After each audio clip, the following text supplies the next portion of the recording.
Hi, everyone. This is America Adapts, the climate change podcast. Welcome back, Adapters. On today's very special episode, we have CNN's John Sutter. I hope you all enjoyed this episode.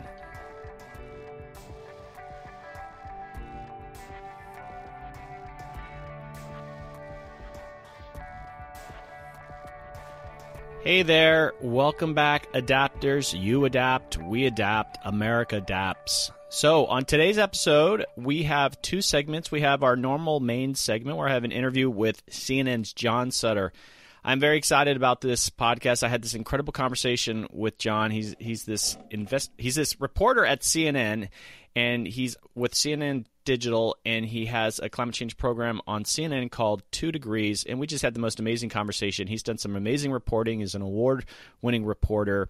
He did a really cool piece out in Oklahoma last year, and so he went there and he talked to a lot of folks, and he was talking to climate skeptics, and it was really funny. It was a really informative piece, and we have just an amazing conversation about how to cover climate change, and sometimes in a hostile environment, but just learning from people how you report on these issues. And there's a lot of science communication that you know I learned from talking to John. It was an amazing conversation, and just excited that he's out there doing what he's doing. And in the second part of the conversation, I actually have just sort of a post conversation with Tim Watkins, and Tim listened to the podcast with John Sutter, and he just talks about some of the issues that were brought up, and we kind of dive a little bit deeper into some of the issues that really stood out for Tim. And I think it's really interesting on what Tim thought about the conversation. And so there's two parts to this podcast today.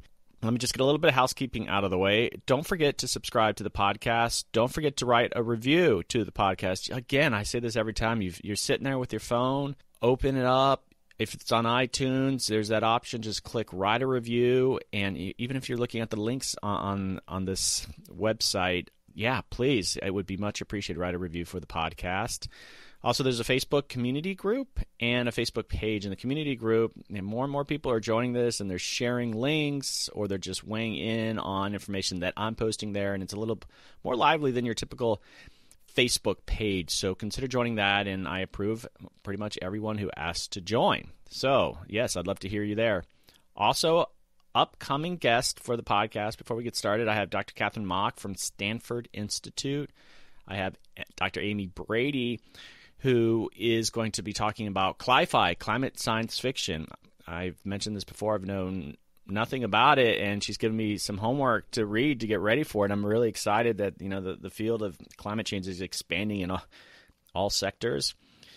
Also, this is breaking news for America Adapts. I am just absolutely tickled that this is happening. I don't have a date, but I'm recording next week, but the publishing date, I still have to figure this out. But an upcoming guest for America Adapts is Bill McKibben of 350. But I'm just absolutely excited. If you know anything about climate change, you'll know about Bill McKibben and the amazing work that he's done at 350, and the work that he's done to just organize people around climate change. He has just been in the field forever, but he's just become really just one of the leading authorities on this issue and leading voices. And I'm just absolutely thrilled that I'm able to get him on the podcast. We're going to record that soon. And yeah, just kind of a funny story. I'm sitting on my couch last week, and I'm checking my email, and then I get an email from Bill McKibben. So as you can imagine, I'm just a bit dumbfounded, and I open it up, and it's Bill saying, "Hey, I hear you're looking for me." And indeed I was, but I wasn't quite sure that I'd heard directly from Bill, but I did. So that's the sort of guy he is, and just very thrilled. And yeah, so Bill McKibben coming on the podcast very soon. And on that note, let's just get into the conversation with John. I think you're all going to love this conversation. And again, I love when I have feedback from you. I hear every week from different folks and just what you think of the podcast, or if you have ideas for guests. I have a website at americaadapts.org. Don't forget to check it out. There's a bit more information on me and on previous guests, and links to ways of getting the podcast. And so, yeah, don't forget to check that out. And you can reach me at americaadapts@gmail.com. That's the best way to get a hold of me. And so, again, I love hearing from you and ideas. And if you have questions for future guests, just let me know, or you can do that on the Facebook page. And so, that is what kind of year it is. We're off and running, and it's going to be, I think, an amazing year of guests. And thanks again to all of you listeners. So let's get started. Let's listen to John. So I really hope you enjoy this episode. Hey, Adapters. Welcome back to America Adapts, a climate change podcast. I am your host, Doug Parsons. And on today's episode, I think we have an amazing guest. I'm very excited about this. This is John Sutter, who is a reporter at CNN. And John, give me a second here. Now, I don't want to go through your entire bio, but you are an award-winning reporter, and you have just covered issues ranging from climate change, I think slavery, I think there's rape in Alaska. You have done all these incredible things. And you are, I don't even know what to call it, the owner and operator of 2 Degrees, which is a digital program on CNN, which does focus on climate change. So welcome to the show, John. Hi, thanks so much for having me. Yeah, so this podcast is all about climate change, and so I just want to note that the reason you're here, which I think is kind of a cool story, is that at the end of each of my episodes, I ask for a recommendation of a future guest. And so a previous guest, famed climate change reporter Andy Revkin, said I should get you on. So I tracked you down, and so here you are. I know. I'm super flattered that he recommended me. He's a great journalist and, has done a lot to advance public understanding on this issue. So I'm very flattered by that and very happy to be here. I like what you do. Well, yeah, he didn't even pause in his recommendation because he was talking about the work that you did in Oklahoma. And I want to get into that later. And just, I guess, starting off, you're at CNN, which I think is super cool. And there's all sorts of questions related to that. But, with President Trump in office now, there's this whole notion of CNN and fake news. And I'm wondering what it's like to be a CNN reporter with that sort of hanging over your head. I mean, is it you guys kind of eye rolling there at CNN? I mean, what's it like there? I mean, I think everyone has their own reaction to it, but I think the vibe overall is that, we're just doing our jobs, right? And that looks functionally a lot the same now as it did, before under other administrations, and, fact checking is part of that and all these things. But, I don't think anyone here, we don't see ourselves as as the opposition party or the enemy of the American public. Like, all these things get said about us and about other media organizations. But, we're just trying to do our work and search for truth, whatever that is, convenient, inconvenient. So it is for sure an interesting time in the media, but we're just sort of putting our heads down and plowing ahead. Right. On the one side, it's silly, it's almost funny, and it's ridiculous. But on the flip side, I mean, this is serious business. The President of the United States sort of saying this thing about news media. And so we appreciate what you guys are doing in the media like that. So just know that America out there, I think the real America appreciates it. So. Well, thank you for that. I appreciate it. Glad to get to be doing it. So, John, I want to jump right into this, and you have an interesting career, and I've been doing my homework on you, and I learned a few things. I want you to share this with listeners and such. And so you are at CNN, which is based in Atlanta. I used to live in Athens, Georgia, so spent a lot of time in Atlanta. Oh, nice. I work for a group called the Georgia Conservancy. I don't know if you cross paths with them, but I ended up in Atlanta a lot of times. But CNN was always there. It was a mainstay of Atlanta. But you actually started off in Oklahoma, right? Yeah. One of my first jobs out of school was at the Oklahoman, the newspaper in Oklahoma City. And I wrote about a bunch of different stuff there. I covered local government for a while. I was on the mental health beat for a minute, and I ended up doing a lot of environmental stories there, which was against the grain in a state that's run by oil and gas, interests more or less, and where people tend to be very sympathetic to fossil fuel companies. One of the big stories that I did there that really kind of consumed me during that time wasn't about fossil fuels as much as just like a different kind of pollution. But I spent a long time writing about this former lead mining district in the northeast part of the state that became a Superfund site, so like a federal toxic waste, cleanup site. And while I was there, the EPA was actually paying people to move out of the town because it was perceived to be so dangerous, because it was so dangerous. So I was kind of like documenting this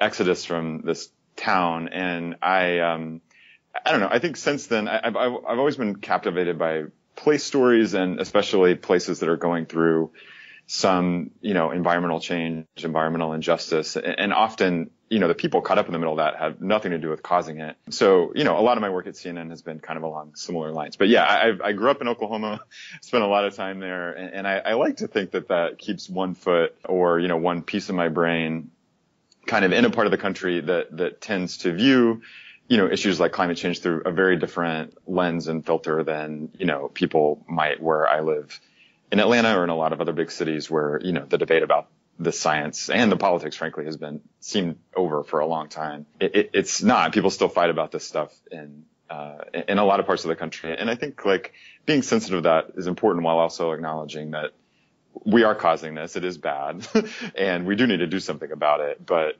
realizing that not everyone yet sees it that way, I think is important. I was going to ask if you grew up in Oklahoma. It sounds like you did. And so I thought it was like a big shift to go to Atlanta, but you actually went to Emory, right? I saw that on your LinkedIn page. You went to Emory. So you had your experience in Atlanta for a while.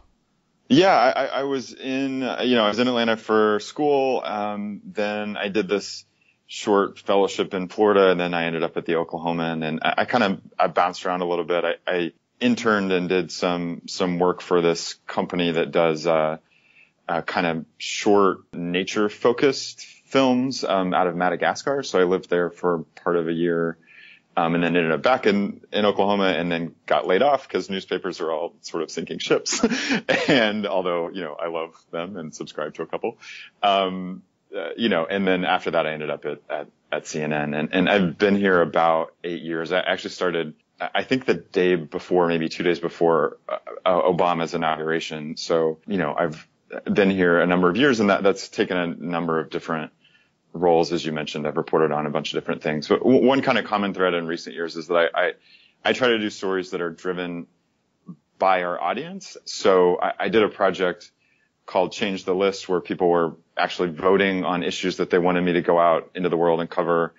And then the 2 Degrees project that you mentioned, that was kind of started in the lead up to the Paris climate talks. And the idea was to answer our readership's questions about climate change through reporting. So that story you mentioned that's about Oklahoma and about climate skepticism in Oklahoma came from a reader's question, many people asking me actually, what's up with climate skepticism and why is it so persistent in the U.S. where it hasn't been in some other countries, such as, some of those in Europe, for example. So I try to do a lot of work that has, that either starts with our audience or definitely has a feedback loop with them. I try to have it be more of a discussion and a conversation rather than me, this, journalist sort of telling you stuff and then dropping the megaphone and not listening and just, saying what I think matters. So, yeah. I guess people associate CNN with, you're on TV and then you have those anchors. And so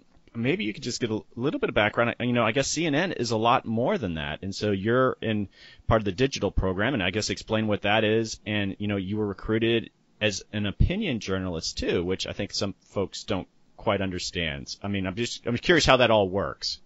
Yeah. So, I work for CNN Digital, which is kind of like a subset of CNN. But, the organization is just so huge that it needs people who have various specialties. So, there's CNN International, which is the TV network that's outside the U.S. There's sort of the CNN domestic staff. We all work together, and my work ends up on TV. It ends up on international TV. It ends up on our social channels. We have social media teams as part of our digital operation. But a whole lot of people see CNN online who probably never turn it on TV or rarely do, who see it on Snapchat or Facebook or on their phone, wherever. So I try to be in a lot of those places and, pick and choose ways to experiment with different platforms and ways of talking with our audience that can make it a little interesting. So I did a number of climate stories on Snapchat, for example, from the first one I did sort of as a pilot was in the Marshall Islands, which is, this remote country in the Pacific, about a 5-hour flight past Hawaii going west. And, it's a very low lying sort of group of atolls that are at, very much at risk from sea level rise and are already seeing issues with flooding related to that. And, they're one of the countries that frankly may not exist if sea level rise projections end up where they're kind of expected to go. And so I was doing this reporting out there, and I did it very intentionally on Snapchat, partly as a like kind of form meets function thing, because this is a country that could be disappearing. And so I did these little sort of snapshots of culture and life there that also, because of the way Snapchat works, disappear after you view them. So I was kind of trying to underscore that theme, which was maybe like a little bit too meta for its own good. But I think it's kind of fun to experiment with different ways of telling stories. And yeah, I think CNN, people may not realize, is much bigger and more nuanced in terms of its storytelling than just the famous people you see on TV, who are important also, but it's kind of a whole different thing. Who get the giant paychecks. Yeah, I'm assuming. I don't know. Okay, it stood out to me that you involve readers in this process, and I'd like you to also maybe provide a little bit of background on that. I mean, are these people that are providing comments on particular stories? I mean, what is your process to get this content from the public? And I mean, I guess, and how do you vet it? And is there that risk of someone who's gravitating to your content anyway? Is that sort of the only group of people that you're hearing from? You get what I'm saying? So like maybe there's a whole universe of people that are never going to read or watch anything you produce, but I'm sure you want to get content from them. I think that's a really good question, and one that a lot of people in this space of like trying to involve audiences in journalism, are thinking a lot about. So the first like kind of functional part is, I get feedback in a lot of places. With 2 Degrees, some of it, quite a bit of it was through a newsletter that I have, like a 2 Degrees newsletter, and then also from Google Forms. So I would sort of just set up an impromptu form where people could like log a question about climate change, for example. And then, it makes it really easy on the back end to sort of sort those questions as a spreadsheet, and then to reach out to people who have sent them in and kind of talk to them about it. So I did that. CNN, has like iReport channels, which are kind of the way that CNN talks to the audience and solicits photos and videos and questions and whatever from the audience. So I use that. So sometimes we would do Facebook chats, and have people log questions there. So, I tried a lot of different things. Honestly, the discussions seemed most productive to me when they were smaller, when you get like all of CNN's Facebook audience in one place talking about something simultaneously. It can kind of almost be overwhelming for people participating in it, I think, and kind of random at a certain point. I think there's, definitely value there. But I found like when you ask people to, in kind of a semi-private space, like a Google form or like replying to a newsletter, to ask a question that they can feel a little less inhibited and less likely to be judged and kind of picked on for whatever they're saying. CNN has done a number of projects recently, and I can't take any credit for these, but some of my smart colleagues in New York have done a lot with voicemails.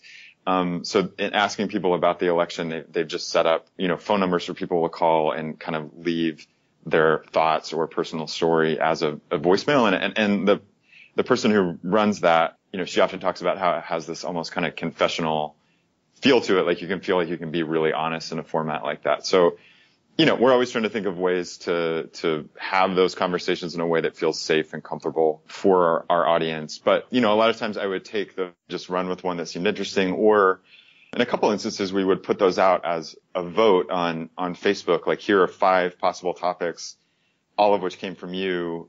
Which do you want to see CNN go out in the field to cover? That's how the Marshall Islands story happened. For example, a woman in California asked a question about climate refugees and where people go if they're displaced by rising seas. And that question got upvoted the most by our audience. And that's what sent me out, to the Marshall Islands. And I ended up telling a story of this family that was split between this remote island country and kind of the most unexpected place you could think of, which is central Arkansas. There were some people who had left related to flooding and had moved to Springdale, Arkansas, which has a big Marshallese population. Wow, go figure. So I tend to like this idea that ideas from the public or kind of outside of me, like, lead me in interesting directions that I wouldn't have seen coming or know to pursue on my own.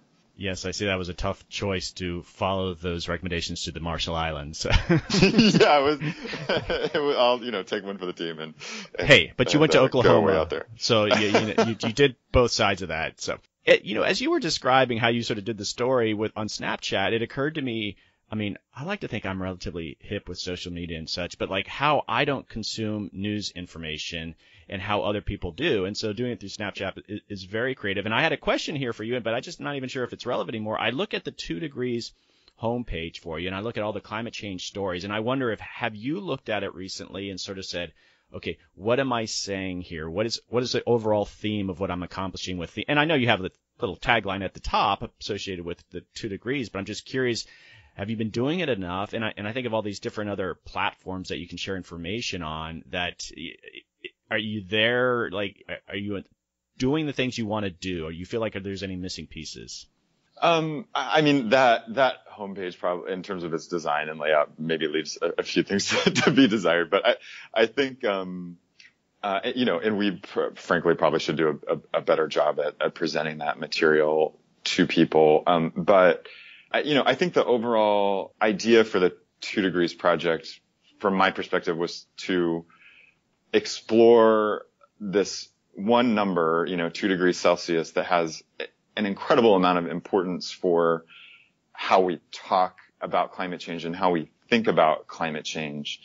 And that project's span was, from about Earth Day 2015 to the Paris climate talks that December. And the idea was, this number, 2 degrees Celsius, is kind of the benchmark for catastrophic or like unallowable levels of warming that's baked into the Paris Agreement. All these countries around the world, I think 130 some that have ratified or adopted it at this point, are saying we don't want warming to cross this threshold. And so, I think that's something that has become a little bit more known in the general public, but at the time before that, I think most people misunderstand a lot of basic things about climate change and probably had no idea about that benchmark. But it gives a nice framing for talking about this, and it changes conversations from, we should do more to pursue renewable energy, or like, oh yeah, I would like the air to be cleaner,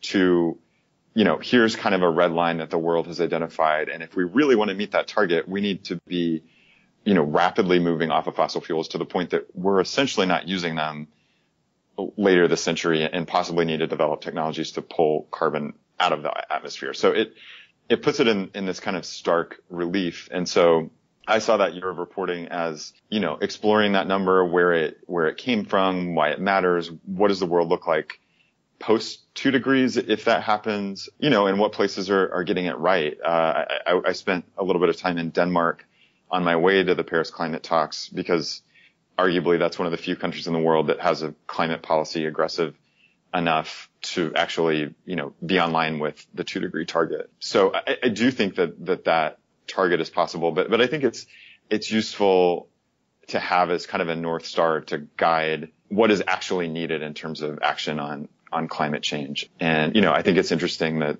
all of that is coming sort of into question given the U.S. political scene right now. But there was a time not too long ago when essentially every country in the world said this is a huge moral, economic, health crisis, and here's this one number that we're all agreeing to as, our target. Well, I think when you started at CNN, you just got so spoiled at the beginning of the Obama administration, and it's just like, okay, this is how I'm going to cover climate change, and we've got a non-hostile White House. You've just been spoiled. But, the 2 degrees, I think it's a smart title for the whole thing. But I'm curious, especially, I guess, even though you do a lot of these international stories, I guess that your domestic audience is probably most of the people tuning into the content that you're providing. Was there any discussion of using Fahrenheit or whatever it is, 3.2? I mean, because that in itself, you know where I'm going with this. Yeah. You go to Oklahoma, and it's just all of a sudden you're talking past people by using Celsius. It's interesting you brought that up. I mean, there was a point actually where we did have a discussion about that. And at one point I was actually making the argument that we should go with the Fahrenheit equivalent. But I think the way, one, our audience is international, and a big part of it is domestic, but, I am speaking across those lines. And two, like the way that the world talks about this is 2 degrees Celsius, 1.5 Celsius being like the new number that kind of got thrown in. to the Paris Agreement, which is even more ambitious. But, I would say that like on some level, and I don't mean that those numbers don't matter, because I think they're actually hugely significant. But on some level, in terms of talking about them, there's somewhat of an abstraction. Like I've actually seen really good arguments. There was one in Vox maybe a year or so ago about why the real number that matters for climate is 0, which means, we need to get to net zero greenhouse gas pollution this century, shortly after 2050, really, if we want to have a hope of meeting those temperature targets. Like it's hard for people to imagine, okay, what does the world feel like if it's 2 degrees Celsius warmer? It's unevenly applied. That's a global average. And so I didn't think it was like a big enough a deal that Celsius might be slightly confusing for people. We often put the Fahrenheit equivalent in parentheses, like just in case. But I think it's like one reason that the world has gravitated to that number is that it's also a nice even number. It's not to say that at 1.9 Celsius everything is totally fine. It's not. Like countries like the Marshall Islands could actually still be underwater in the long term with that much warming, which is why they were really pushing for 1.5 as a target. A lot of the small island states were. And it's not like 2.2, is necessarily going to be like so much more of a catastrophe. There's a lot of uncertainty about when you cross certain tipping points that really disrupt the climate system. But what we do know is that less warming that we're causing is better and safer. And so it's part like, an effort at risk management. The world is saying at 2 degrees Celsius, there is far less risk than if we proceed into this kind of uncharted territory that goes beyond it. Yeah. And I think getting to the point of like, even if it was in Fahrenheit, that those numbers, again, these averages don't resonate with people. 3 degrees, that's nothing. And the whole average across the globe just doesn't mix with folks. So, John, I want to jump into the discussion about Oklahoma. I got a bunch of questions for you because I was really compelling that you shared a video and you shared a story with me. But really quickly, I'm going to pitch a story idea, and we don't have to dwell on this. But I had Michael Mann on the podcast, and one of the things I brought up to him was that I think next year is the 20th anniversary of his hockey stick research. And I told him that there should be some anniversary event. So here I am talking to a journalist reporter. So, I mean, we all know the hockey stick is now this iconic thing in the climate change movement. So I'm throwing that idea out there, whatever form it takes, like the 20-year anniversary of the hockey stick. I think that's important. So I'm pitching it. I like that idea, and I'm like I was just saying, I'm always open to ideas coming from wherever. So I mean, I think like that is pretty incredible when you think about how long ago that was and how long people like him and like James Hansen have been talking about climate change and raising alarm. I mean, I've seen some videos, thrown around on YouTube recently that show some of the old news interviews from like the late 80s and early 90s. And it's staggering on some level that we're still having a lot of these same political fights and conversations. Meanwhile, the earth keeps breaking temperature records and the consequences of inaction are more and more clear. I mean, granted, there is a lot of action being taken, and I think that needs to be celebrated. But that's incredible to hear that it's been that long, and it is in some ways still such a heated political and social debate. Well, he seemed keen on the idea, so I'm sure you could recruit him somehow. I like it. Yeah. Okay, so all right, I want to pivot to this Oklahoma story, which I really, first of all, my observations. I love the story, and that's why Andy Revkin obviously recommended I get you on. So that I don't know if I even saw all the pieces, but you have a longer written story of your time there, and then you have a shorter kind of interview video that's associated with it. So I just want to say you did a fantastic job, especially like the article. And as I was reading it, it was a funny article. It was a sobering.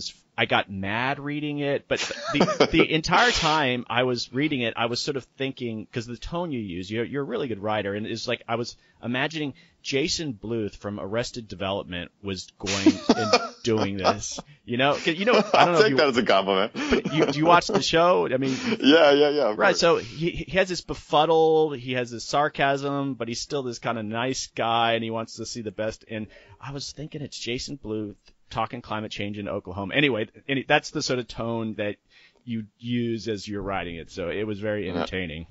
No, my life is like one big awkward calamity. So I try to just go with that when I'm writing about things. I mean, there's a I mean, like I mentioned, I'm from Oklahoma, but I'm not from, I went to Woodward County, which Yale identified as one of the most skeptical counties in the country. And, that is a very different place. It's much more rural. It's a lot of farming, cattle operations, actually. And so, like, I totally didn't fit in. Like, I went to a cattle auction at one point, and someone was like, "Why are you wearing stretch pants?" Like, because I was wearing skinny jeans, I guess. And like, I tend to get in a lot of kind of misadventure type situations in my reporting trips of whatever kinds. And so I'm kind of okay with being the awkward outsider in a lot of situations. And I think these conversations are worth having. And I try to take myself too seriously in the process. I like it. You become like the Hunter Thompson of the climate change reporting. And just, I don't know if it's that wild. Well, no to bosses, no drugs were done. Right. No acid. Avoid that. But I mean, just the gonzo approach to it, because the whole topic lends itself to being gonzo. Okay. So you went out to Oklahoma and you were talking to these people, and just I'm going to have the links to the article in my show notes so people can really. It's a long piece and it's wonderful.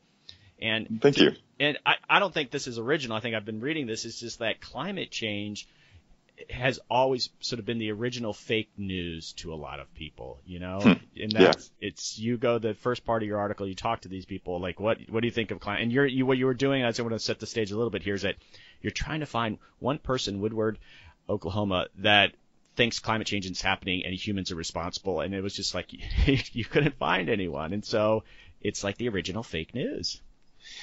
It is. And that was like, I got pretty frustrated, like just personally, like trying to find, someone who had this kind of information. I mean, and like the lead into the story, there's a woman telling me it's like a big fat lie. There's someone who called me a term that I'd never heard before, but I kind of like, which was prostitute. She was like, it's all the prostitutes are like making this up. And so you're right. I mean, it is one of those topics that for a long time people have been inclined to tune out or say is, someone's agenda. But like in talking to people there, I think one thing that I discovered is that there is more common ground than we often realize. Like even among people who say that, incorrectly, like to be fair, that climate change isn't happening or that humans aren't causing it, there's broad support for renewable energy. In Woodward, there are a couple large wind farms,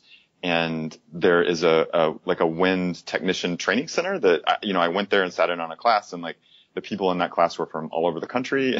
And, it's this very sort of highly regarded center for training wind technicians. And if there's money to be made off of it, people were very okay with that kind of switch. They'd say things like, we want clean air. Like the Yale estimates said that something like 70% of people in that county, support funding for renewable energy research.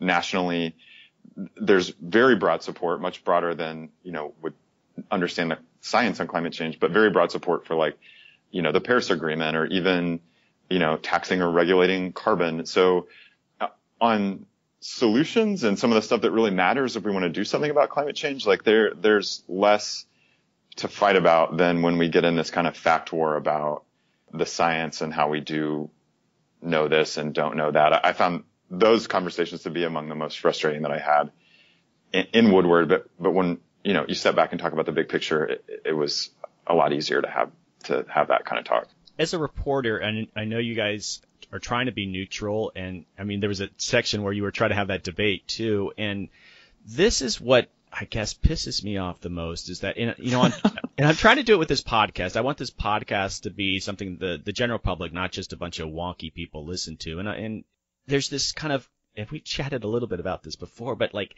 how do you not approach these conversations without being at least secretly condescending to their positions? We know climate change is happening, and they are like putting up this wall, and it's just this giant chip on their shoulder.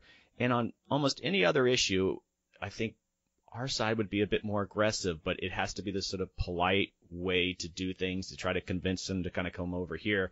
And I'm in the camp that point A is like identifying a problem and point B is the solution, and you have to just eat a shit sandwich in between that, you do it. But you know what I'm saying? It's just like there's this arrogance there that they get to have, but our side can't. And yet they call you the prostitute, you know?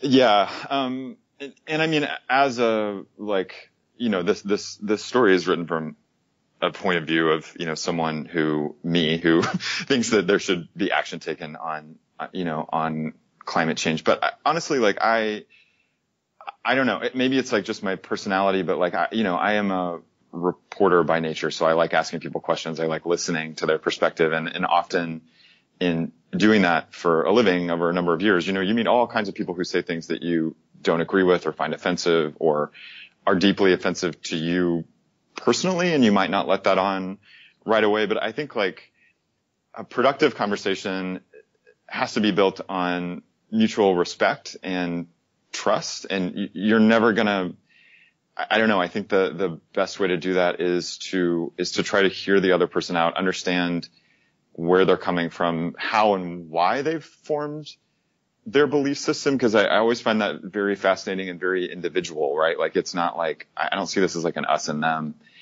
kind of scenario. There's a lot more nuance than, you know, there gets credit for. So, you know, I started with trying to listen, and then in a couple cases I did try to engage in like the debate, and what I don't know, what I found really quickly, and I don't have any amazing conclusion from this other than to say that it was frustrating, is that like the fact war, like here's a chart that proves that I'm right, it is for certain people is like not a winning battle. And I don't know where that lands us as a society, but I can just say that seemed true to me from my conversations there. Like there was one guy who actually started pulling charts, like competing charts that were cherry picked and, you know, misrepresentative. But anyway, like out of his pockets and, you know, out of like his, you know, bag to show me why I was wrong and why the information that I was presenting, you know, about warming and how we know what's happening, like, was incorrect. So there's, you know, a lot of misinformation, deliberate and otherwise, that's out there. And if people grab onto that stuff, it's hard to counter that. I think that, you know, when I was out there, and since I've tried to think of like, okay, what are the different ways you can make the argument that climate change is worth paying attention to. One is the fact way, like that I just mentioned, and I'm not saying abandon facts, but I'm saying maybe it's not as productive as, like, the way one person put it to me is like to get in this very kind of male competitive zone where you're just like butting back and forth on a debate team. You know, another is, and I don't entirely like this approach either, is to like not say climate change and to just focus on areas of agreement like renewable energy.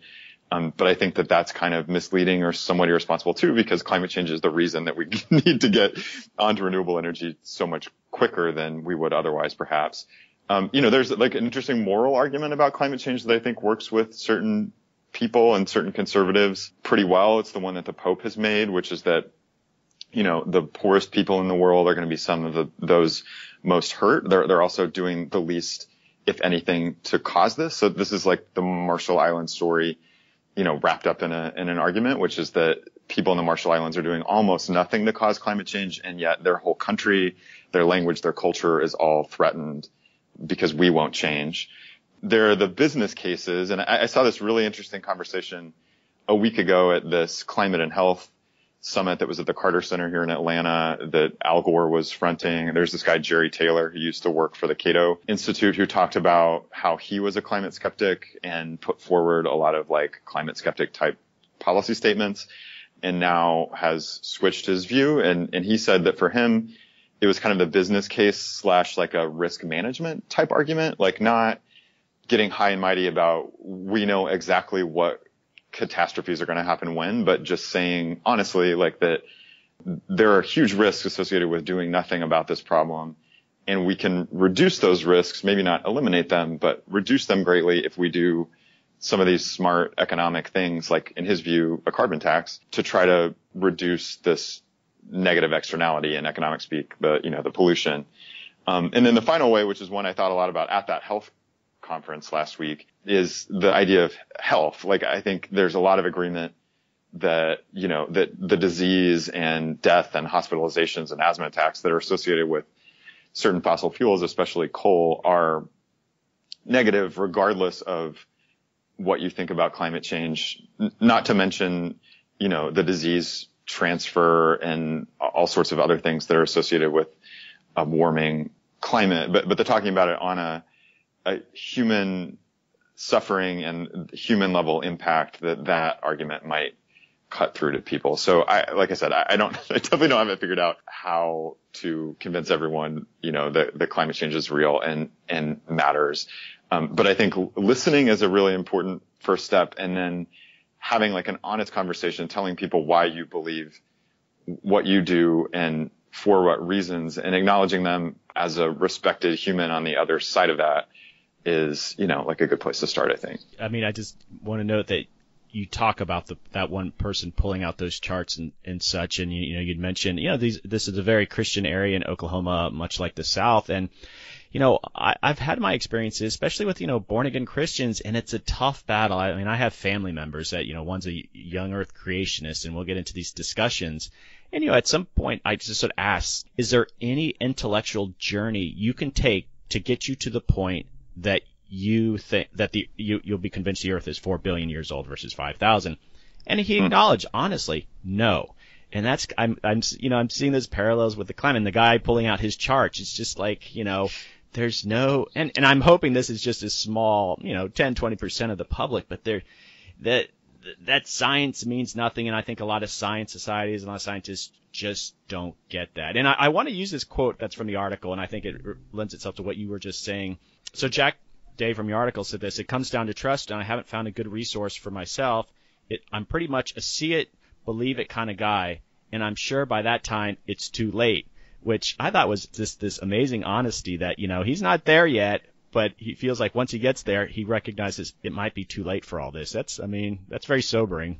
I think it is. And I think that I'm glad you read that quote, because I think that it's important to realize for, an audience, I'm assuming that, mostly are working in the climate space or know something about it, that there is a lot of nuance in how skeptics see this issue. And, and I think that see it, believe it point is a really interesting one. Climate change is such a hard thing to see and feel as an individual who is one data point on this globe, right? It's a thing that plays out over time, plays out as average changes. It plays out unevenly in different places. And so that's where you get, people saying it's cold today, like, where's your climate change now? Or you get, Senator Inhofe standing on the floor of the U.S. Senate holding a snowball and saying, where's climate change?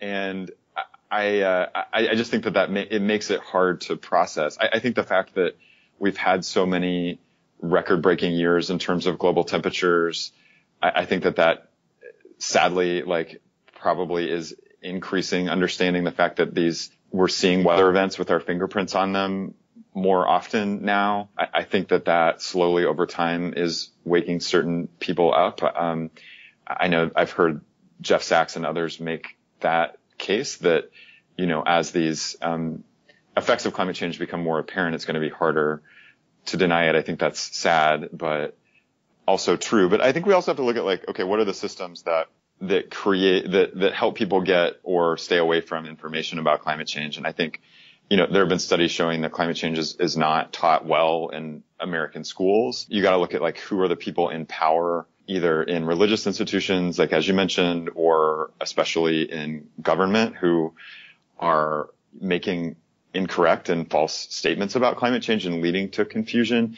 I mean, if you're someone whose identity is tied to movements and people who are saying climate change is bunk and you don't need to care about it, it takes an incredible amount of mental gymnastics to leap out of that and say okay, I'm going to disagree with what I perceive to be everyone around me and think something different about it. So I think honestly, just acknowledging that as part of it. And it's not a stupidity thing. It's there's a lot of stuff going on that helps shape people's views in one way or the other. And I'll mention another person who I met in Woodward, who was an older farmer who had, if I remember correctly, he may not have lived through the Dust Bowl, but he came I believe that his parents did or his family did. And he lived through a major drought in Oklahoma, western Oklahoma in the 50s that was just like incredibly searing.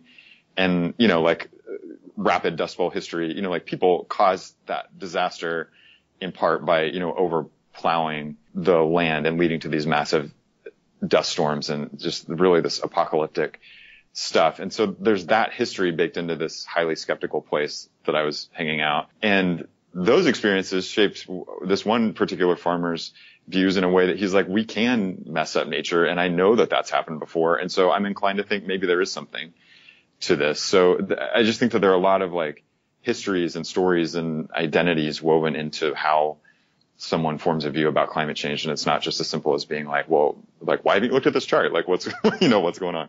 Well, John, I got a couple more areas I wanted to get to, but it's a final thought on that Oklahoma. I'm just curious, have you shared the article with any of the people quoted in it? And if you did they give you any feedback? Yeah, I mean, I think a lot of them saw it. I heard it was pretty widely discussed in the county. One of the more interesting pieces of feedback is I did hear from a guy who's quoted who actually told me he paid to build this dinosaur statue that's right in the heart of Woodward, Oklahoma, that has like a child on top of it and a plaque saying, that basically it's like this roamed the earth like 5,000 years ago. I can't remember exactly what year it said, but it's basically like an anti-evolution thing, saying that dinosaurs and people coexisted. And, he was definitely like one of the most firmly skeptical people about climate science. He also, told me that he was in the process of installing a lot of solar panels because he thought that was cost effective to do. And so again, speaking to that kind of like center points in the Venn diagram, he was a good example of that. I heard from him afterwards, and he told me, and he was one of the people I was worried would hate this story. And, he told me he thought it was fair and he'd be open to talking to me again, and that it was good to meet me. I'm sure there were people there who really hated it. There was also a woman who is in the video who kind of talks, I think we actually included this in the cut, talks about how being included in that interview and in that project was making her rethink and question some things. She was a person who told me that she thought, I was like, okay, what do you think might be causing climate change, or what do you hear people saying, even if you don't believe it? And she said that it was like aerosols and like hairspray, which makes sense that she would think that given the problems in the 90s with the ozone hole and, aerosols being a focus there, but is not, so on point for the climate conversation. But for her, it was like just this honest confusion and lack of information. Almost no one talks about climate change with their family and friends are known to be very trusted sources on issues like this. And so there's also like an information void. And she was a person who I think was living somewhat in that void and said, through this interview, it's made me think about it some more. And I talking about it now makes me think that I should call her and see what she's up to these days and what she thinks now. Cause I don't know, if that really made her like a firm believer that this is something worth focusing on, but it definitely like she was, I think, thinking about it in a new way just from having talked about it. And so if I want to underscore like one final point from that reporting is that like just engaging in these conversations, regardless of whether they're comfortable or not, and they're often not, it is important because people tend to assume that everyone around them kind of thinks like they do. And unless you actually open those lines of communication and people realize that, that maybe we're all kind of a little confused on this or could use a little more information, that, people can just kind of go on thinking that, everyone thinks exactly like they do and they never question it. So, final note on that for me is talk to people about this, not in a proselytizing, bossy, arrogant kind of way, but in like an honestly, if you think that this is a huge concern, and I think that it is, I think it's one of the biggest crises that we're facing, human rights, environment, health, otherwise, economic, then, like talk about it, even if that's uncomfortable. Well, congratulations on that reporting. It's a great piece. Thank you. Okay. So just a couple other areas I want to chat with you, and just, I don't know if you figured out, this is America Adapts, and my emphasis really has been on adapting to climate change. And I think a lot of the reporting you do with 2 Degrees, is on climate change impacts or how we're going to find solutions to this. And, I bring on, planners and scientists, and most of them focusing on the impacts that we're already dealing with now, but there's actually a robust community of people, dealing with this. And, President Obama was quite aggressive in this. And I'm just curious, do you feel like it's an issue that you're covering with 2 degrees?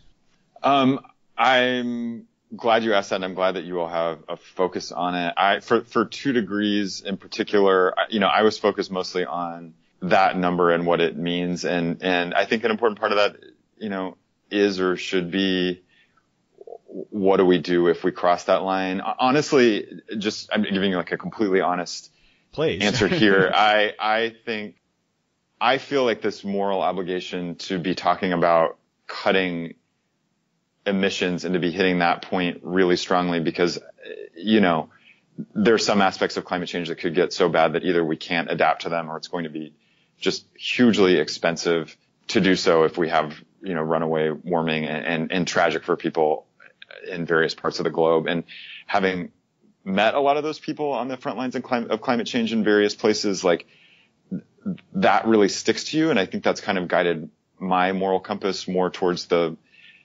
mitigation side of things, but I should do more on the other side. And just one like anecdote there is that when I was in the Marshall Islands, I asked some people about that. And the way that I was asking about it is like, do you think people here and or the government should be creating plans to move, or at least like contingency plans for like, okay, here's what we would do, if this place becomes uninhabitable or if it's flooding so frequently that it's just like expensive and not easy to live here. And something that the president's daughter actually told me that really stuck with me was she was like offended to be asked that question in a sense, and said that that's not on us. It's on you all in the big polluting economies to say, what are we going to do to cut emissions fast enough to avoid the end of my country? And that, like I said, really stuck with me because it's like, who's to blame for what's happening? Who's responsible? And it is, those of us who are, throwing all this pollution up into the atmosphere. And I understood where she was coming from in terms of being almost offended to be asked, well, okay, what are you going to do if you have to move? On the flip side, I totally understand from just a realistic standpoint that there are climate change impacts happening like right now. They are expensive. Planning for them and doing it now as opposed to after a catastrophe will save lives and money and is smart in all sorts of ways. And like in December, I was up in one of the villages in Alaska that voted last year actually to relocate because of warming and the coastal erosion that's associated with it. So they have a different view. Their view is we want a safe and healthy future for our kids and for our young people. And they've kind of come to the realization that that's not where they are and where their ancestors have been for at least hundreds, if not thousands of years. But I think like it's worth thinking about like the real toll of that. The real toll of being asked to adapt is inherently unfair in a way. And like I said, I'm not saying that doesn't mean that it needs to happen, because it does, but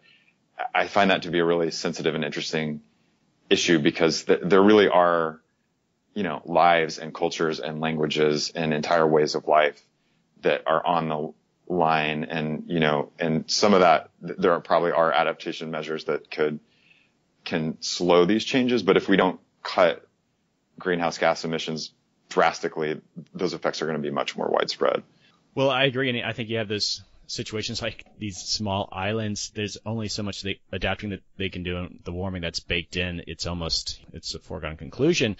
But it's interesting how you just described it. And, I think 10 years ago, there was even more, the camps were even bigger, that there was a lot of resentment that anyone would talk about adaptation, because there's a sense that you're throwing in the towel on mitigation. And if you talk to anyone on the adaptation side, they're just like, that is crazy. We cannot do our jobs if you don't get the mitigation side under control. And so let me just throw this out at you. And I've actually had this kind of journey just with all the guests that have coming on to me, adaptation is a potential Trojan horse for real mitigation. I mean, I think the Paris Agreement was a huge, opportunity, but at the same time, what's happening on the ground? And adaptation is out there in the local communities. People are building seawalls, or you're building water reservoirs, but adaptation is really just a huge spectrum of actions, and it's not usually associated with renewable energy and those people in Oklahoma doing the solar panels.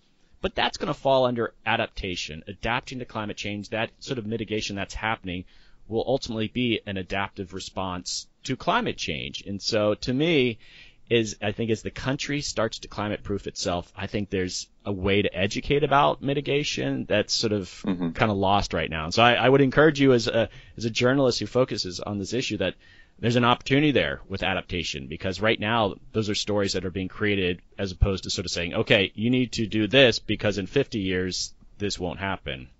Yeah, no, it has a very now element that is interesting and important. And like I said, I don't want to be one of those people who is discounting it. I just having looked in the eyes of someone who's wrestling with whether their country might not exist. It that stays with you in a certain way. But I like that idea of climate proofing the country, or at least trying to buttress against what we know is happening. You can go too far in either direction, right? You can be we have to slow down warming, and that's the only thing to care about. Then we know that there's already stuff happening, and we should be preparing for changes that are, like you said, kind of baked into the climate system right now. I think on the other end, there's the fear that if it seems okay, we can build higher seawalls and Miami Beach can raise its roads and install these pumps and whatever, then, if it seems and I just don't think this is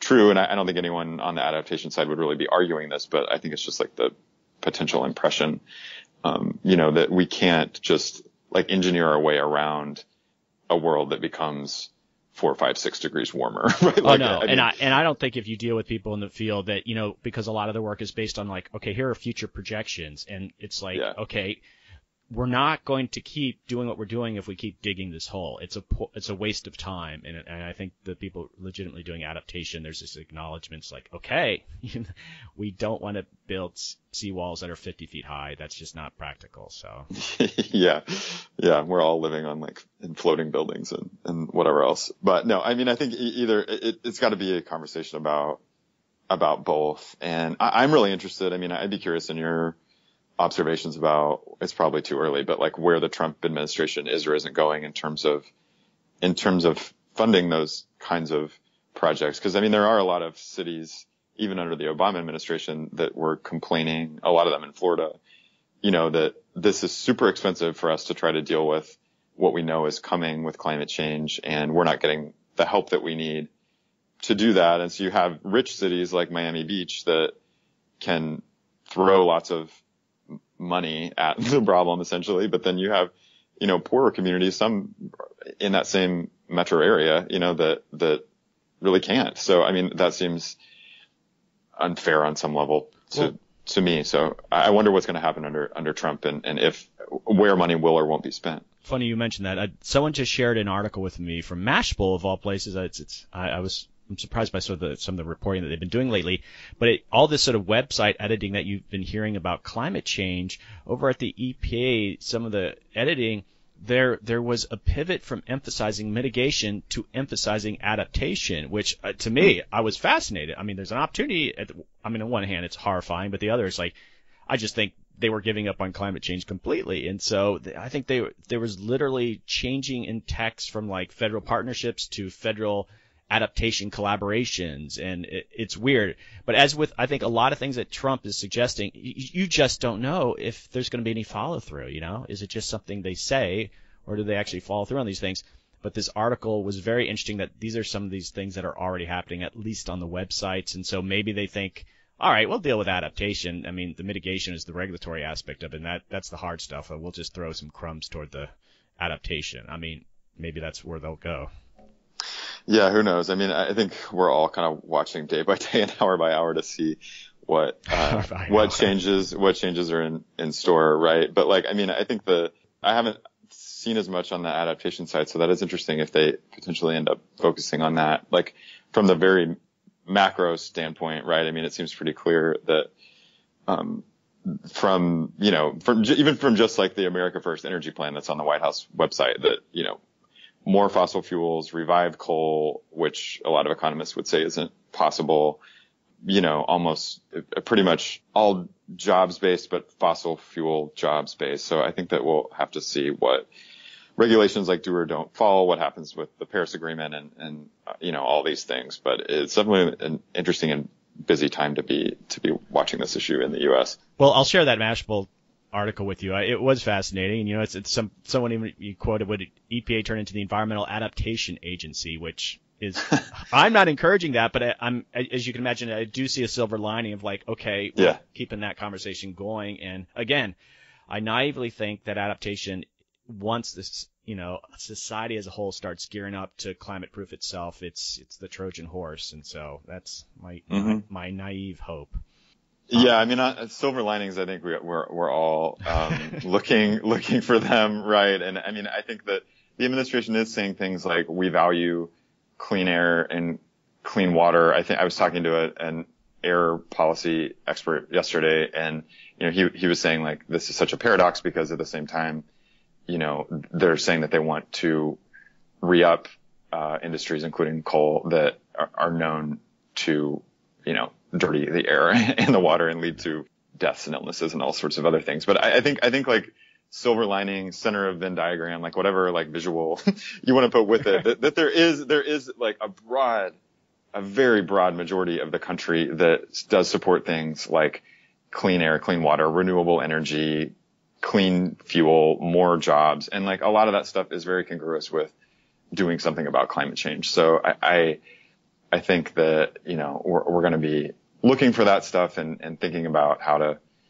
talk about these things in that kind of environment, while I think it's important to say, not abandoning the fact that climate change is real and it is arguably the most serious, environmental risk of this age. Well, and just one other note on the adaptation potential focus for you is, I'm going to have someone talking national security coming on relatively soon. And, these islands that are getting flooded and just coastal areas and the immigration associated with that, there's all sorts of concern related to destabilization of these societies. And so that in itself is, an adaptation response. It's not just the happy go build a seawall. These are just, dealing with moving populations, and that's all falling under the adaptation umbrella.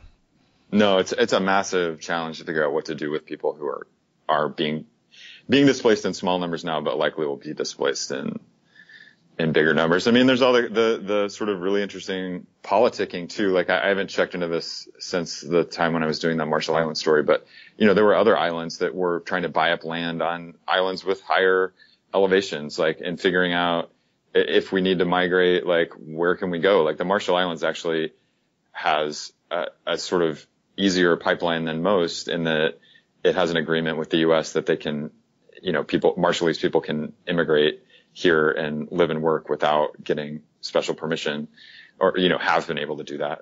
So that's how people ended up in Arkansas. But there are people in other countries that are like, there's no clear way that they can move, and there's no clear process that I'm aware of that to be, defined as a climate refugee and seek asylum in a country because you're displaced. So like, these are all, really important adaptation questions that I think we're all going to be wrestling with, sadly, for decades, if not longer. Oh my gosh, that's like a reality show to go from the Marshall Islands to Arkansas. Those poor people, that's such a... It's wild. I mean, it's like, and having like been to both, like, cause I went to Springdale too, like, I mean, it's just like opposite worlds, right? You have this, these fragile little islands that are basically like, the foreign minister of the Marshall Islands told me we're like a big ocean country, not a small island country. Cause like, they're so tied to the ocean, and in a lot of places you can stand on those islands and like see the ocean on both sides of you.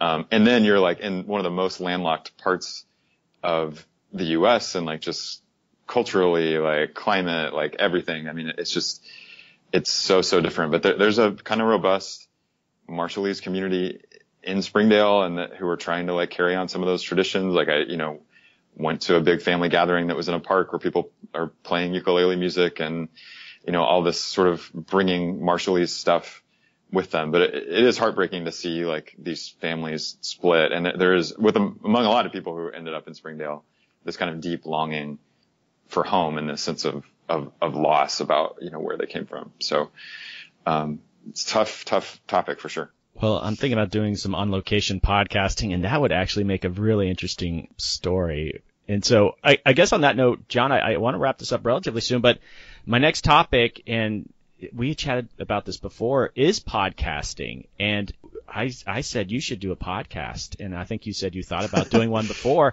And the more I think about it, the fact that you interact with your readers to try to get content for the shows that you do, it's just podcasting. The sort of feedback that you do have with your readers is a great thing. And so I'm just using my time with you to sort of say you should start a podcast. It would be really good. You got a great voice.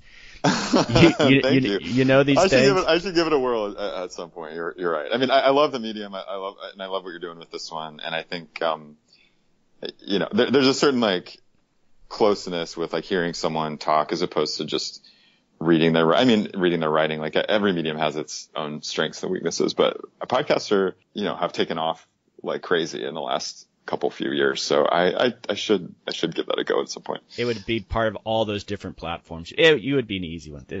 I just can't describe how good a fit would be. So just something to think about. And so if you are just thinking about it, I just want to, I didn't know how this conversation was going to unfold. I don't know if you were just going to give me one word answers and that would have been a disaster, but like consider this an open invitation. If you just want to do test run on podcasting, you come on and do an occasional segment here and we chat about some topic. And so I would love to get you back on, and maybe there's some issues that you want to get out through the podcast medium if you haven't started your own. So I just want to extend that open invitation. That's very kind of you. It's generous of you to do that, and I'll keep you posted on sort of what I'm working on and see if there's a fit. All right, great. Okay, and so the last part of this is I ask each guest, and that's why you're on here today. If you could recommend one person to come onto this podcast, and you have the ability to help get them on, even better, but I mean, who would you recommend? Since we've been talking about the climate refugee or migration situation, I'd say have someone on who is either faced with relocating or has had to.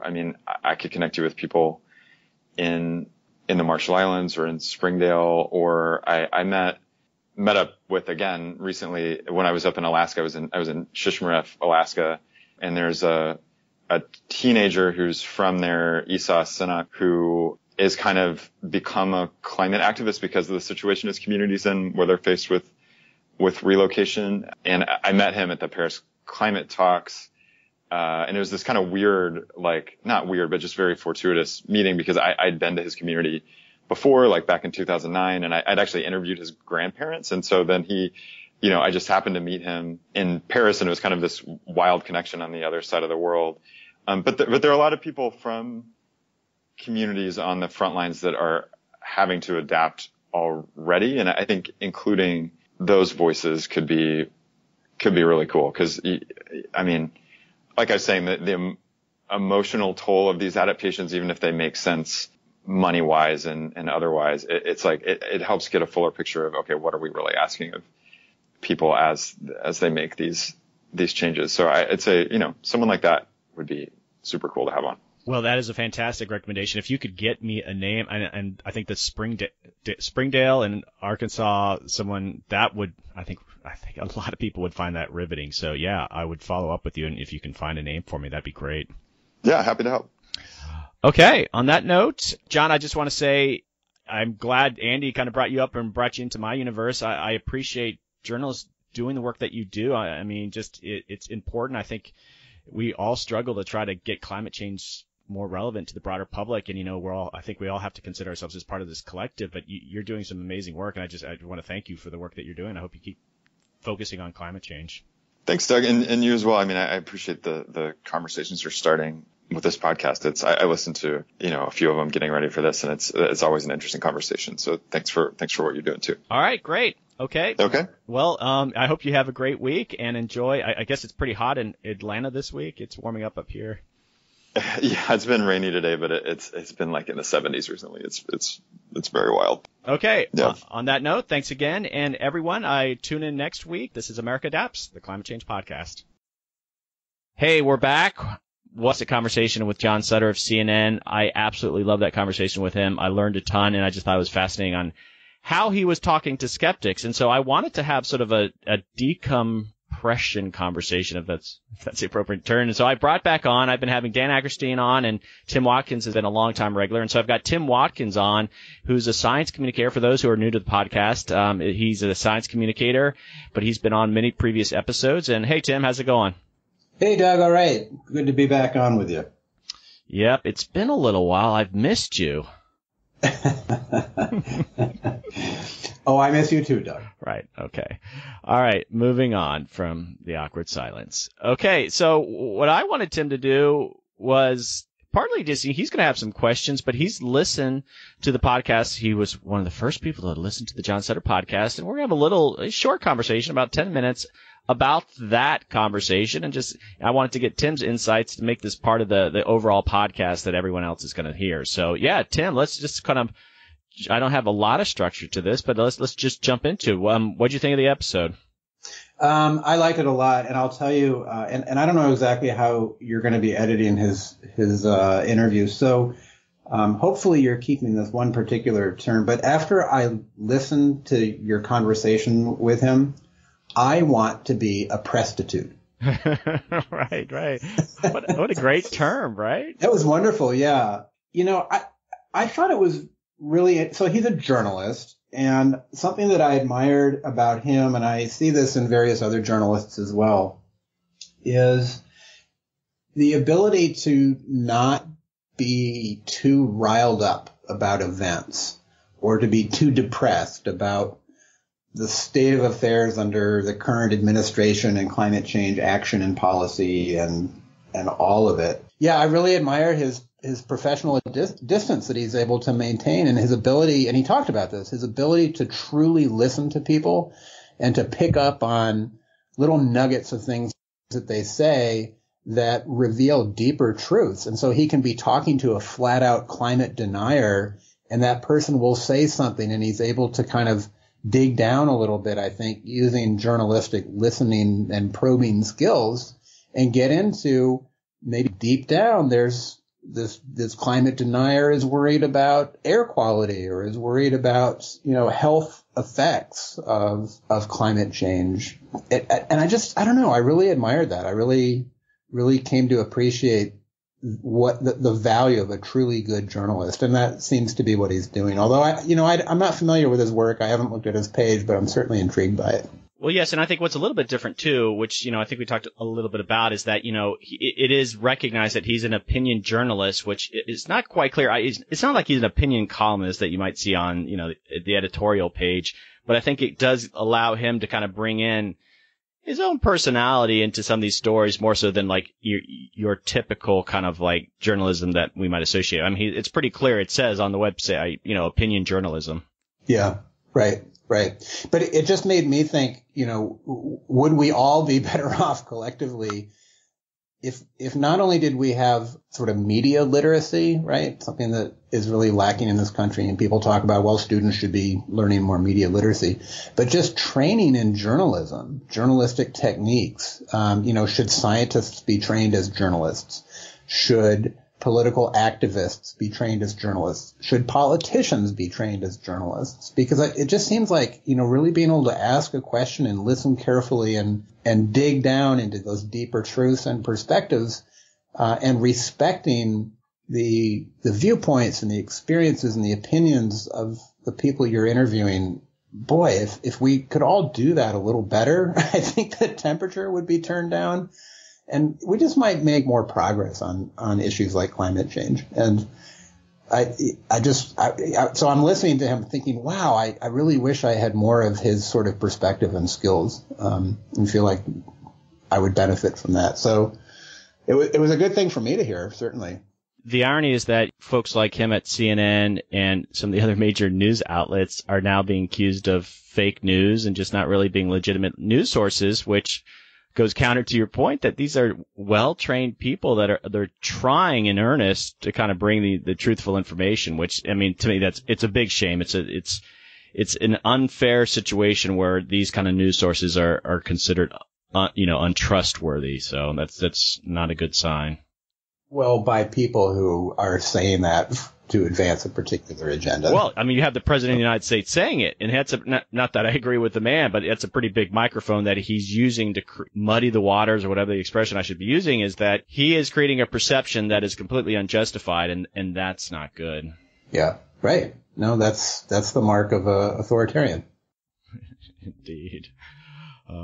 So anything else? Any other parts of what he was talking about that, you liked, or would, I think was there any questions you felt like, okay, I want him to answer this and I never got around to it? Well, that's a two-part question. So just one other thing that he noted was, and sort of struck a chord for me, was the stark reminder that the hockey stick graph is 20 years old. And, so Michael Mann and others have been sounding the alarm about climate change for decades. And that was a very sobering reminder. And, the short end of that stick, right? The part that's going up is getting longer and longer and longer as our average temperatures just keep climbing. And to think that this is just, we're saying the same thing now, to policymakers that, we were saying 20 years ago that's sobering. It just occurred to me, like, how long can we stick with the hockey stick image? At what point will it be like a boomerang, and then it'll be like a reverse hockey stick because the CO2's arm will be longer, That's right. That's right. Yeah. So, the first part of your conversation with him was about his experience in Oklahoma and reporting on environmental issues. And so you asked me what I was surprised you hadn't asked him. I'm surprised you did not mention the name Scott Pruitt. All right. Right. Yes. Right. Did if he knew him personally. Yeah, exactly. Darn it. And Pruitt, of course, is now the head of the EPA, and he was the Attorney General in Oklahoma, and involved for many years in suing the EPA, the very agency that he's now heading. And of course, just a few days ago, earlier this week, a court ordered that, something like 1,500 pages of emails be released from Pruitt's office. And they indicate that he was very cozy with the oil and gas and petrochemical industry, which, I think we all knew that or suspected that, but there it is. It's quite the paper trail, and it's just a mess. But, I thought you were going to go down that road a little bit. No, you're absolutely right. I missed that connection. He could have, maybe he was covering him when he was Pruitt as a sort of lower rung. That would have been interesting. Yeah, that was a missed opportunity. Right. And then I was thinking, at one point, kind of early in the conversation, he was talking about, and you were introducing his work, but then he talked about it a little bit, in the Marshall Islands. And where do people in a place like that go in the face of sea level rise? How do they adapt? And I thought you were going to ask him, what's the answer? What are people doing? Because it seems like that's a really cool story, and how people in the Marshall Islands are adapting, maybe that sheds light on what might happen here in the States. But then it was really interesting because later in the conversation, he talked a little bit more in depth. And he mentioned the president's daughter, who really was offended at being asked what they are going to do to relocate. And she basically said, look, the issue is, what will you folks do in these Western high energy economies to prevent the demise of my country? And she properly cast it in light that places the moral responsibility where it is. So I thought that was a really powerful sort of turn of perspective in that conversation. Yeah, and it stood out to me too. It came out later because, toward the end of the conversation, I was sort of suggesting to him that, I hope he looks at adaptation as an area that he can focus on. And he sort of pushed back on that a little bit. I mean, he seems very interested, but that story in itself of that person, and I guess I'm not looking at it because I've been so stuck in the kind of domestic side of adaptation that some of these islands, it's like, really, what is adaptation for an island that's going to disappear likely? And I'm used to the United States. It's like drought or this. And so for him, that's what was kind of seared in his brain. So this, I guess not thinking about the domestic side of adaptation. That's why it wasn't such an easy pivot for him. And I thought that was kind of interesting for me that he still hasn't jumped on the adaptation bandwagon, but he does see that there's probably a lot of good stories there, but other experiences influence that sort of, I guess, reaction from him. Yeah. Well, I wonder if in the course of these conversations, over the past, what's it been, like about 6 months, maybe 7 months of 7 months. America Adapts, yeah, 7 months, and thinking about mitigation as a strategy of adaptation, because if you're in a hole and you have to cope with being in that hole and you want to make the hole shallower, the first thing to do is to stop digging, right? So maybe I'm losing the analogy here, but I used that analogy, I think, in my talk with him. I don't know if you remember that. Yeah, you did a little bit, but I do think that. So I'm going to get solar panels put on my roof, and is that adaptation? Well, no, it's not helping me adjust to the climate change that is already baked in, as you called it. But I think collectively, if we do more of that and move off of a carbon-based economy, then that's sort of a precondition or an early step to adapting and making the rest of the sort of adaptation that we have to do much more feasible and economically viable and just less expensive and painful for, our kids and grandkids' generations. So. Well, the longer I do this podcast, and I've talked about this, and I alluded very, I think, superficially about how I feel ultimately mitigation will fall under adaptation, but I think I'm truly making that pivot now, and these are the conversations I think I've been having more recently, is that I do see adaptation being this kind of Trojan horse for mitigation, that we need to somehow come up with a different strategy. And I honestly believe committing to adaptation will make, I'm trying to think of what are the good analogies here, but it'll make it more fertile ground to maybe get a bit more progress on the mitigation side. And I think we really need to marry those two concepts. And I'm going to use this podcast to, I think, make that argument over and over again, because I think that's important now. I think I see a window there. I'm excited by that prospect. So yeah. Well, I think in certain communities, and this is probably true for some of the rural communities in Oklahoma that he referred to, if you can educate them and frame mitigation, so reducing carbon footprint, relying more on renewable energy, driving less, if you can pitch that not as a way of like cutting back on the luxuries of life or having to do something under a regulatory state, but rather pitch that mitigation as a way of adapting to change that's already happening and will continue to happen, then maybe you get more traction in those communities. And, your interview with him kind of headed a little bit in that direction. And I'd love to see how that conversation evolves in the coming months, maybe with different people on the podcast, is just how do we use adaptation to really educate and inspire and motivate people to reduce their carbon footprint? No, you hit it. That's what I want to do with this podcast, and I think I've not so directly been doing it, but that's really a pivot that I want to do, that I think there's a case to be made, and it's just a happier story. Americans, even if it's going to get tough adapting to climate change, I think that notion appealing to people's sense of commitment and duty and honor, it's more of an aspirational goal that I think you can pitch to people versus the mitigation side, which again, to me, it's kind of reduced to like, you can't do this any longer. You're going to have to change your light bulbs. And I mean, of course, I think you need to do all that. But as a messaging device, I think adaptation, there's a real opportunity. And I want to use this podcast to make that case. Yeah.